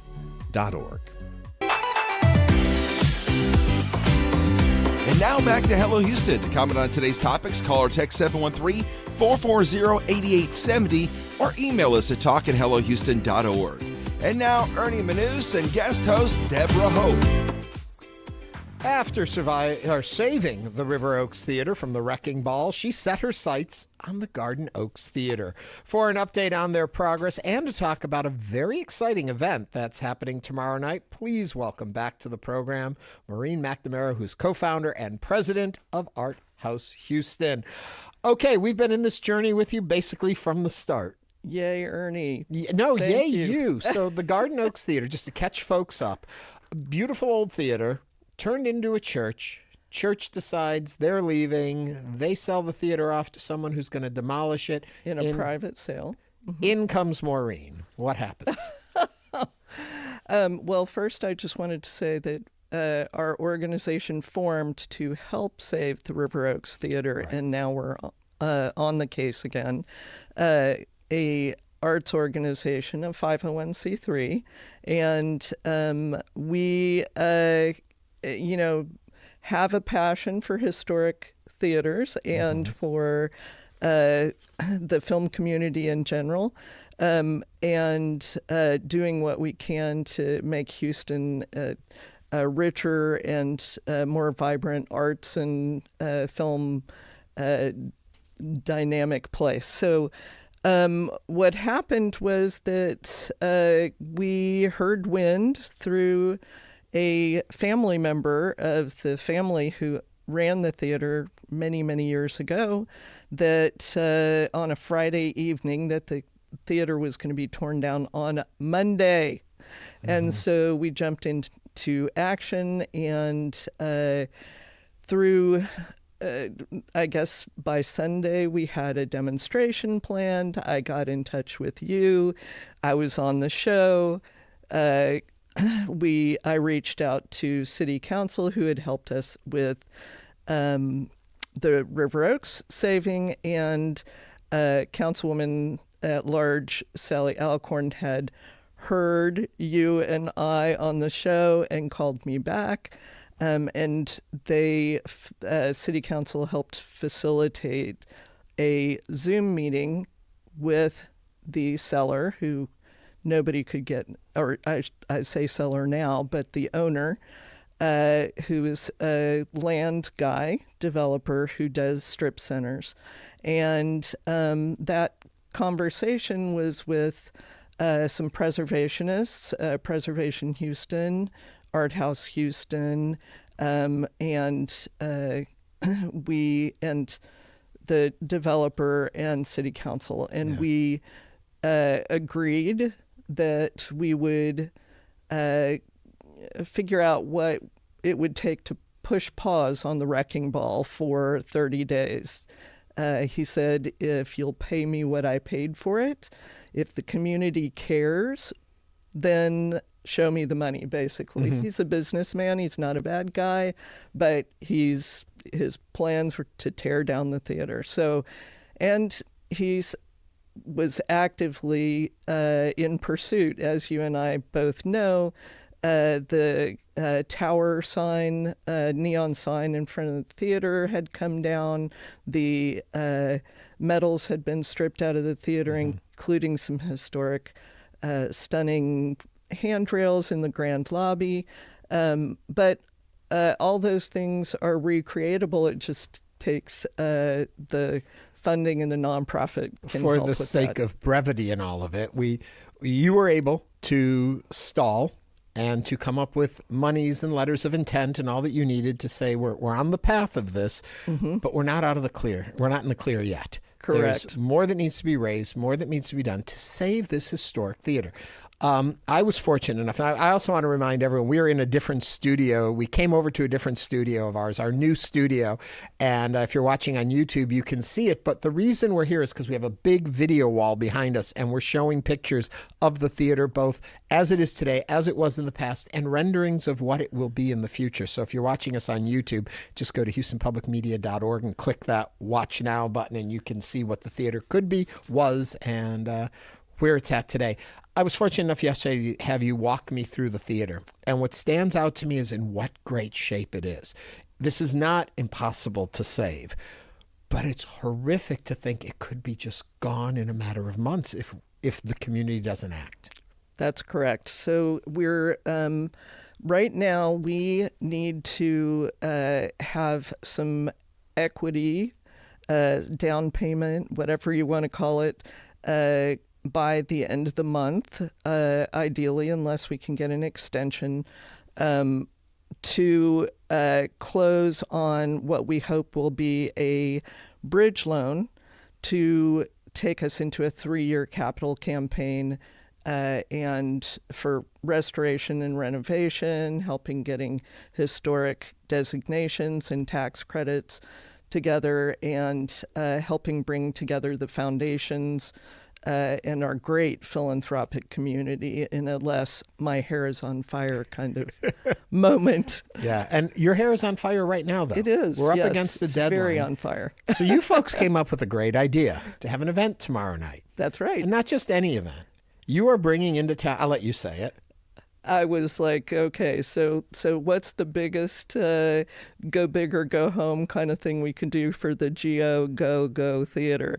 And we have an ongoing relationship with Richard Linklater and Wes Anderson, both Houston incubated, raised filmmakers who've gone on to greatness. And Wes and Rick have been in it since the River Oaks. You know, we talked about trying to figure out how to save the theater, and Wes and Rick have continued to help support an ongoing film series at the River Oaks called Wes and Rick's Picks that I work with them on to really help, you know, like rock solidify awesomeness for the River Oaks Theater. But so Wes, I asked Wes, I said, you know, it's 30 years. We started talking about this late last year. It's been 30 years since you started making films. Maybe we could do something special in Houston. And then as the Garden Oaks came up, it was like, oh, no brainer. Let's do this. Yeah, let's make it happen. So he doesn't travel very often at all, unless forced by the powers that be. Yes. And when he does, it's usually by train. And last I checked, there aren't many trains that come across the pond, and he lives in Paris now. Right. So this is a big deal, very big deal. But he's been doing, as you may have seen in the press, he's been doing other celebratory things around the 30th anniversary. So tomorrow night here in Houston, Wes Anderson is going to be, this is going to happen at the Hobby Center because you can't do it at the Garden Oaks because it's not working yet. That's right. To raise funds to save the theater. If people want to find out more about the event, we'll talk more in a minute, but I just want to remind them, where can they go to find out information? arthousehtx.org. And you can find out about the event, and there are still tickets available. There are still some tickets available, yes, yeah. There are. And it is a fundraiser, so don't think of it in any other way. There's also an auction going live, which has some pretty fun stuff in it, too. So. Yeah, and they can do that online even if they don't go to the event, or do you have to be at the event for the auction? Okay. I think that's going to be, I think right now there's like a little quiet period where people who are already have tickets to the event have access to it, but I think it's going to go open to all. So We're talking with Maureen McNamara, who is co-founder and president of Art House Houston, about saving the Garden Oaks Theater. I try and describe it. It's on Shepherd, right outside North 610, right outside of 610. On the edge of the Heights and Garden Oaks and Independence Heights, as well as other surrounding neighborhoods, great neighborhoods. It's the fastest growing part of Houston. There's we're bursting out of our seams, and that's where we're so much exciting stuff is starting to happen there. We just think that it's less exciting for a strip center, shopping center, to be there than a beautiful historic theater that is in arts and films. And I think part of the rarity of it is you still have the lobby floor. You still have the ceiling murals in the house. And with any of these old theaters, a lot of stuff disappears over time. But because there was a church in there up until recently, a lot of it was kept in very good shape. To bring it back is not as hard as a lot of other historic sites. But the problem is so many of these are lost now. And we have a second one in our community. If you're familiar with the River Oaks, they're very similar in a lot of ways. Yes. But sister theaters, same architects, both streamline Art Deco. The Garden Oaks was built a little bit later, and so it's a little bit more grand because it's post-war. But just It's a beautiful theater, and I was so blessed to get to walk through it yesterday. But the thing that I want people to realize is, yes, when you restore it, you bring back film there. But it's a pretty good-sized complex, and there's lots of other things that the community can engage with that facility. Right. Premieres, film festivals, residency programs, education programs, live music, live performance, small stage, readings, all kinds of dynamic things can happen there. We have plans for a makers and education space. We are in conversation with Performing Arts Houston, live music presenters, with the Houston Cinema Arts Society about doing film festival stuff there, and World Fest as well. A lot of the smaller... just having a movie theater. Right. It's also great for that whole community as it's growing, and that draws in more people, especially when it comes to home prices and things like that. So it's a benefit to a lot of people in a lot of different ways. But the harsh reality is it very well could go away. We're on the edge. One way or the other, it's going to fall. How much are we talking about has to be raised in the short term, if you can go into that? Well, of course I can. In the hairs on fire to get to the closing table, what we need to kind of safely get through the closing is $4 million. We have pledges and donations that are probably around $1.3 million today, and we're hoping the event will help push us into the next level, that there will be some individuals and people there who will be able to step up and decide to get naming rights to the Art Center, or to sponsor a foot or 10 feet of restoration of the tower, neon tower I sign. love your idea of the banister that goes up in the lobby, which has been lost, the original one. But you can recreate it, but people can get naming rights for a foot of it, and you can have your name on the railing for a piece of the railing. I think that's well, not great. on the railing, but we'll have a plaque. A plaque. Okay, yeah, all right. So it won't be your name and scrolled in the footage there. I think it's a great idea. I want to go back to the event tomorrow night that's going to be happening, arthousehtx.org, for people to find out more information. So Wes Anderson's going to be there. Yes. And as a lot of festivals, a lot of celebrations will show a film, what you're showing is something really unique. And tell them what people can see that Wes will be introducing.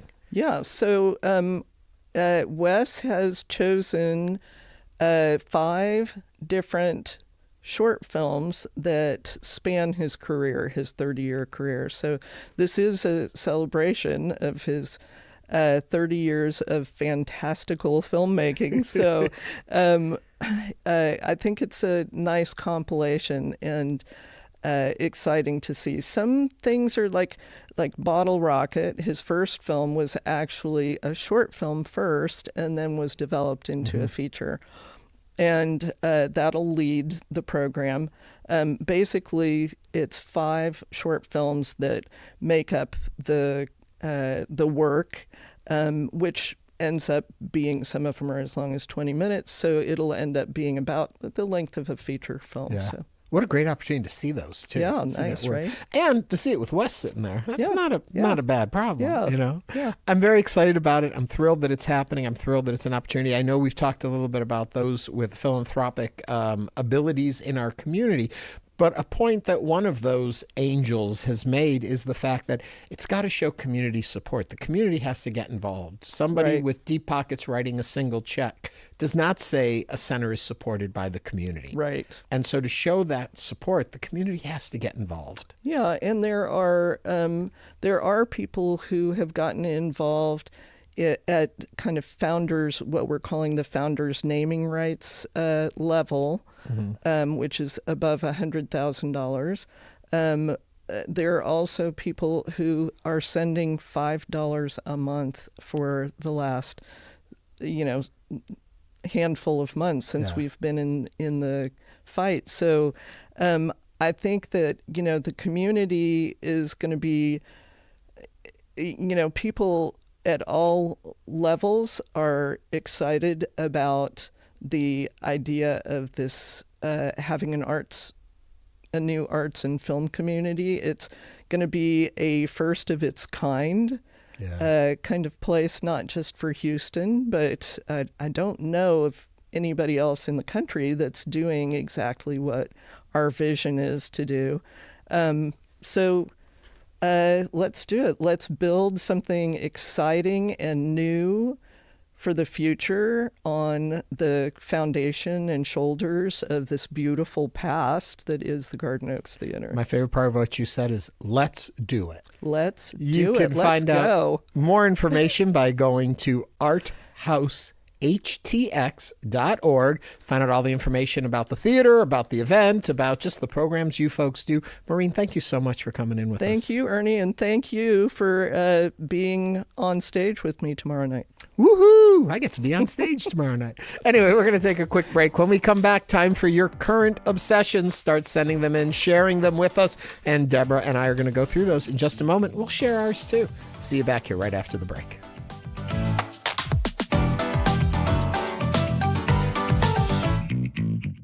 It's not just your car. It's the one that brought your kids home from school, took you cross-country, held memories, laughter, even a few breakdowns.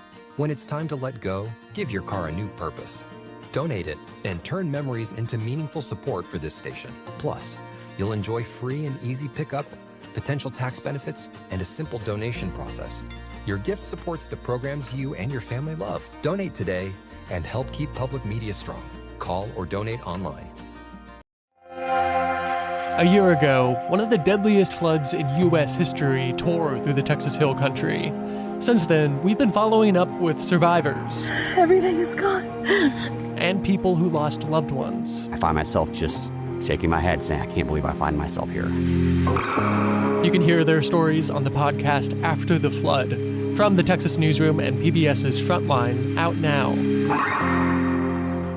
Tonight on Houston Public Media TV8, a night of mystery and intrigue with Father Brown at 7, followed by the Sister Boniface Mysteries at 8. Then it's a new season of Death in Paradise at 9. Tonight on TV8. Houston Public Media, in partnership with Texas Southern University, brings to you The Vibe. R&B, hip-hop, and neo-soul. Music that resonates with all ages. The Vibe on 88.7 HD3 and on the Houston Public Media app. ICE has ordered their field offices to send out more officers every single day to ramp up operations. What that means is you're going to see more of these confrontations to get that number of 2,000 arrests a day. I'm Rachel Abrams. That's Today on the Daily from the New York Times. The Daily at 7 right after Marketplace here on News 88.7. And now back to Hello Houston. To comment on today's topics, call or text 713-440-8870 or email us at talk@hellohouston.org. And now, Ernie Manouse and guest host Deborah Hope. Hello there again. It's time for that very exciting part of the week. Time for our current obsessions. We love this part. Yes, we get to dive into these. It's a rundown of the things that are currently taking, I'm going to read this part, all of our free time. A current obsession is that TV show you run home to continue, that song you keep playing on repeat, that audio book that makes you drive the extra mile in your car. You get the idea. Now, before we jump into yours, which are coming in right now, we want to hear from Deborah and Ernie. But before I even say that, you know what's trending on Google right now? What? 2026 FIFA World Cup final on Sunday. That's getting a lot of people are obsessed with that. Spain and Argentina now? Spain and Argentina. Do you have a dog in this race? Not really, but now I'm going to say I do. I really want to see Argentina win. Why? Well, Spain is seen as the odds-on favorite, if I'm following things correctly, but Argentina's got Massimo. Oh. So I kind of would like to see that little upstart thing. The other thing that people are obsessed about is Christopher Nolan's The Odyssey. Which I got to see. Yes, I got to see the screening in here on Monday. Don't say anything else. I'm going to hold you right there because before we get into all that, we want you to share yours. Remember, you can text or call 713-440-8870. You know I prefer it when you call in because I want to talk with you about your obsessions. I am slightly obsessed with The Odyssey, too. I want to see. I'm very curious about it. Nolan films are always massive and impressive. So I'll put you on the spot here. Give me a little review. What do you think? I will say that I think it's going to be the front runner for every Oscar every award out there. It is visually stunning. The acting is perfection. The story, of course, is. It's a new love story. The story. It's been around. It's been around for a little bit. It's perfection. I don't know what else to say. It's epic, and I think you should see it in IMAX because they have these shots in IMAX. Unlike a lot of films that are shot and then upgrade. This thing, they actually had to use the huge cameras and all that. I think I'm supposed to not want to see it because I'm Greek. I guess there's a Greek backlash because no Greeks were involved in the making of it. And it's like, it's our story. Right? Yeah, so no Greek actors. They filmed in Greece. Well, did they? Yeah, they filmed in Italy, Greece, Iceland, Scotland, I think. Yeah. I mean, just all. Well, I don't it's amazing. Care. Even though I'm Greek, I'm going to embrace my pride of Greece, yes. and I am going to still go and see The Odyssey. Don't miss it. Let's see. Do we have anything here to tear up? Okay. Somebody put in my CO, and I thought you're commanding CO? officer, and then I realized that's their current obsession. Oh. My current obsession this week has been around the movie The Odyssey and learning about the different IMAX film formats and what kind of formats do theaters in Houston have. Looks like we have laser. Yes, we do have laser projectors here in town. We have a lot of stuff going on in that film. And we have that one theater that does that 3DX or whatever it is, and I went to one of those, and the seats move and do all that. A 4D. That was the worst experience of my life. Well, they throw you around in the chair the and whole it's time. not synced up to what's actually happening. Well, it wasn't. It wasn't, she says. Okay, a text came in. I have two current obsessions, Ernie. One is trying to find a new bottle, I love this one, of Obsession for Men. Oh. I love that. Because, all that stuff was so big in the 80s, Obsession, all that. Did they discontinue it? Producing it, and it's like, how do you get a bottle of it? That's looks cool. Tell me if you find it. Also, the other is watching Gen Z reactors on YouTube experiencing the Beatles and other 60s and 70s music for the first time. That's fun. That's very fun. My partner Walt loves to watch reaction videos. I don't really get into it. I like the couple. I don't know if they're brother and sister or I don't know who they are, but they listen to. I think the last one was Fleetwood Mac, and they listen to the wind blow, and they're listening to that song, and they're going crazy. I loved that. I love them. Yeah, so I that love was... your description of that. It's these people, I don't know who they are. I don't and know. they listen to, I don't know you know what it is. The thing over there and the what they do. The Chain I see coming in. It's they listen to The Chain. That's the Fleetwood Mac song they listen to. Oh, there you go. Braden Arnold says, really hope they can save the Garden Oaks Theater. Make that your obsession. Tell people about it. Help get the word out. I really do. I was excited about the Garden Oaks Theater. And I had talked with Maureen, as you heard in the beginning of that interview. And then yesterday, actually getting to walk through it. Ugh. And there's just so much there that's intact still. Yeah. And you don't want to see that go. We need to hold on to our history and our heritage. We really do. And it's not just being put there to be a museum. It actually would be an economic stimulator for that area. And so it'd be very important to save that. Oh, and anything we could do to boost theater in Houston and to bring more theater into here would, I think it would boost us up. Well, I always say when you give your current obsessions, I'd rather you call in than write in because I want to talk to you about it. So let's go to the phone, 713-440-8870. He is he's like a co-host on this show. We are going to My British Computer Guy. He is on the line. Hello there. Do I call you My? Hey, Ernie. Hey, Deborah. How you guys doing today? Do we call you My for short? You can call me whatever makes you happy, my friend. It makes me happy hearing what your current obsession is. Share it with us. So it's going back a couple of weeks now, and we kind of touched on this, and you mentioned it, and you said, what did I know about it? But these Harlan Coben TV miniseries, man, they are so addictive. Oh, my God. So many times I'll say on the show that My British Computer Guy and I share the same brain. I'll say something, he'll agree. He'll say something, I'll agree. I have gone through all the Harlan Coben books. Back when I did Town Square, he came on the show and spent an hour with us. So if you go back, you can find that online, and it's kind of fun. We just finished the newest one he did, but there's one we missed that I've got to get to next that just came out earlier this year.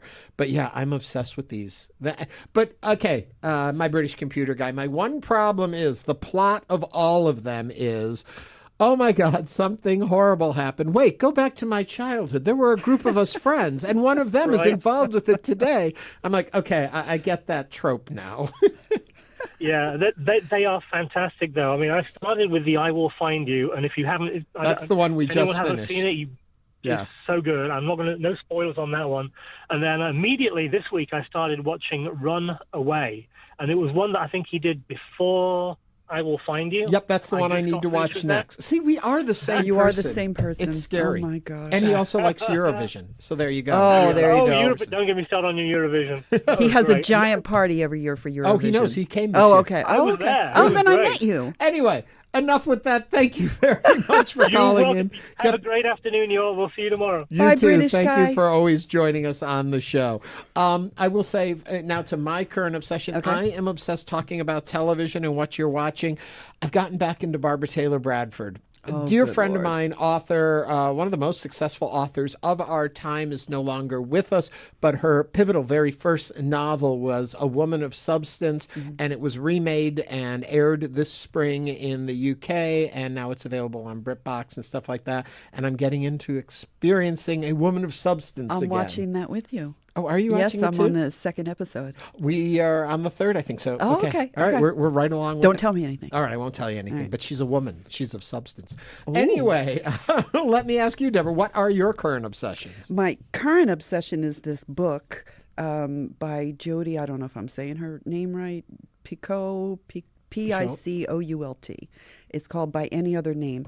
I am not a Shakespearean theorist, about somebody else wrote it, but this is about a real woman, Amelia Bassano, who was in the 1500s, 1600s, who was an author, who wrote poems, who wrote very rare, and wrote about the feminism, and giving women equal rights. So very much ahead of her time, but she knew Shakespeare and she knew Marlowe and she knew all those people. So, and her experience, she was Jewish, dark hair, dark eyes. Fiction, nonfiction?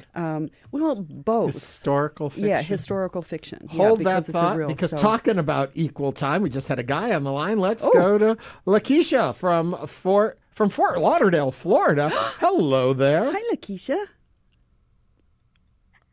Hey, Ernie. Hey, Deb. Great to talk to you guys. Yep, I'm from Houston, but absolutely love your show. My current obsession is Four Seasons. That show, it's a remake from the movie by Alan Alda. Right. Yeah. But Tina Fey writes it. It is so amazing. I've watched it about 10 times already. Oh, I didn't watch it because I thought it wasn't going to be as good as the first one. Oh, my gosh. I actually haven't seen the movie with Alan Alda, but they feature him on the new show. So Right. I think if it has this kind of approval, maybe it's good. Okay. Keisha, thank you very much for calling in and sharing with us. Oh, she may already be gone. She's gone. But that was fun to hear. And it's fun to hear from folks and that's the beauty of being streamed live on YouTube, that folks from all over the country and actually all over the world can join us on the show. I'm going to pretend my British computer guy, he could be from Britain for all we know. But anyway, he's not. He's from our area.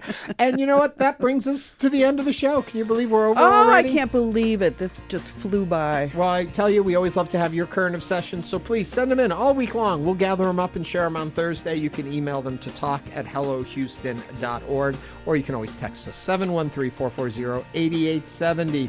We will be back tomorrow. Well, I'll be back tomorrow. Deborah, thank you for sitting in today. Thank you so much for being here. This was so much fun. I loved it. We'll be back tomorrow talking with Baylor College of Medicine's Dr. James McDivitt will be here with us, and hopefully so will you. See you tomorrow. Bye-bye. Bye. Thanks for listening to Hello Houston. Join us every Monday through Friday from 11 a.m. to 1 p.m. to talk all things Houston. The Hello Houston production team includes Garrett Bowman, William Menjivar, Jen Altide, Todd Holslander, and Jim Kovacic. For the latest in local news, subscribe to the Hello Houston daily newsletter at houstonpublicmedia.org. Hello Houston is a production of Houston Public Media. The opinions expressed by the guests of this program are solely their own and do not represent the views of management, staff, or underwriters of Houston Public Media. This is News 88.7.